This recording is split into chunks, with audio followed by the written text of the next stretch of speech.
week, after releasing an anonymous survey across Texas A&M's campus used for Health 342, we'll now play a game of Family Feud to see what the students said. How often did most A&M students say they consumed alcohol monthly? 1 to 3 times. Survey says, correct! Around how much alcohol did most students say they consumed in a 1 month period? 16 or more drinks a month.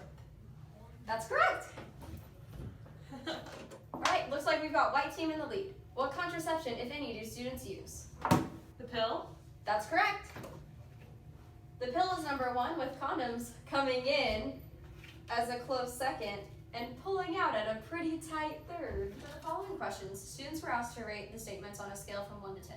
1 being they never do it or it's never happened to them, and 10 being that it always happens.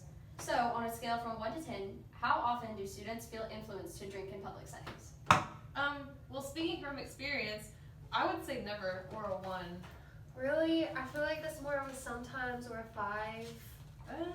Well, white team, most students actually agreed with the maroon team that they never feel influenced to drink in public social settings. However, quite a few students, the second highest amount, went with sometimes or 5. Next question. On a scale from 1 to 10, how often do students consume alcohol, specifically or for self-esteem? I bet they say never or 1 for that. Right. Next, how often did they say they consumed alcohol prior to sex? Man, I bet that happens all the time, or a 10. No way. IDs are way more educated than that. The answer is never. Team White is right.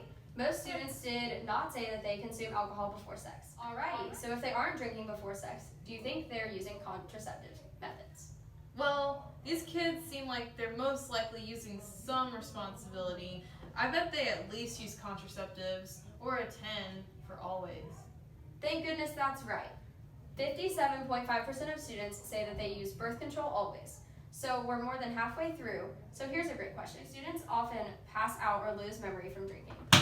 No way. It's not fun after that. You are so very, very right, White. Over 47% of students answered never to that question. How often do students say that they had unprotected sex while under the influence of alcohol? No way they would have unprotected sex either. Not cool. Thankfully, you're right again. Not many students admitted any more than never to that. For the next question, how often did students say that they had regrets about hookups because they were under the influence? Never. Yes, surprisingly, not many students had regrets when hooking up under the influence, like you often see in movies. Let me also add that only 4 out of 73 students even report taking advantage of someone while they're under the influence. Thank goodness. That's good that they're so respectful and careful. Totally. How often did students say being under the influence increased their sex drive? That's a hard one. I've heard that being under the influence helps for a time, but overall it makes you crash, so most likely never. Correct. How often do students have a negative experience that included alcohol and sexual activities? I bet that always happens, right? Actually, 50.7% of students said never to this one. Next, how often did students say they blame alcohol for their behavior? Maybe sometimes. I'll give you another try. Never. Good. Last questions. How often have students blamed alcohol for unwanted hookups, kisses, or sexual encounters? Never. Yes! Yay, I got one. Okay, y'all. Looks like the winner is going to be the white team. Woo! Now, here's your brand new Ford Focus. Yeah! My name is Shelby Varner. I'm Laura McGrath. I'm Rosa Maitala. And I'm Taylor Jeanette. And our project is over the effects of alcohol and hooking up and how it affects responsibility. While conducting sex research among the students at Texas A&M University, it was difficult to get people to take the online survey our group created. Only 73 people responded to our Google survey out of the approximately 265 people that it was sent to, and this may be simply because the people didn't want to take a voluntary survey. Or it could be because asking a personal sex question and alcohol-related question is kind of weird. However, the responses we received appeared to be honestly given with a well-distributed range of data, even for more challenging questions. Research regarding sex topics on a college campus has definitely become easier to conduct with the help of technology creating a truly anonymous response behind the safety of a computer screen. To compare our study to studies already conducted, we looked at a study called Alcohol and Risky Behavior Among Heavy Drinking College Students. That study confirmed that alcohol causes both men and women to feel more confident when approaching the opposite sex. Our study confirmed this by showing that only 38.4% of participants had never consumed alcohol specifically for confidence or self-esteem. Our study also showed that 67.1% of participants had consumed alcohol before engaging in sexual behaviors, with 1.4% of participants always consuming alcohol before sex. According to the Archives of Sexual Behavior, college students report many feelings after drunken hookups, such as embarrassment, feeling a loss of respect, and other emotional difficulties. But a little more than half of the participants in our study reported never experiencing regrets about hookups they had while under the influence. In addition to that, 53.4% had never blamed alcohol for an unwanted hookup, kiss, or sexual encounter. In conclusion, our results showed us that the contraceptive that was most used was the birth control pill.